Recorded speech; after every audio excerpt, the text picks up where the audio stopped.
Hello, traders. FX Pip Collector here. Today is Tuesday, August 26th, and this is my analysis for the pound US dollar. And we're starting off on the daily time frame.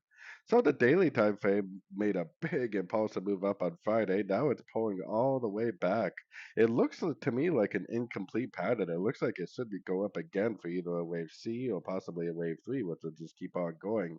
If it really is a wave C, it could just go up, take out these highs and then go down again like that, which may be more likely. But either way, it looks like an incomplete pattern.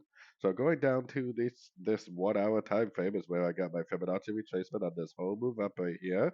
If price breaks structure back to the upside at a Fibonacci retracement level, then I definitely would take it as a long because, like I said on the daily, that would either end up being an ABC or it would end up being a 1, 2, 3, which would either scenario would be a pretty likely trade to the long side for a really nice profit.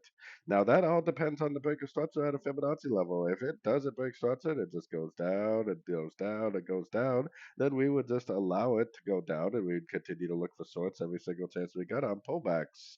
So either it's going to go down, break this low right here, confirming that it's back down on the daily, or it's going to respect one of these Fibonacci retracement levels, go up and give us a nice break of structure to the upside, telling us that it's going up for either a wave 3 or a wave C.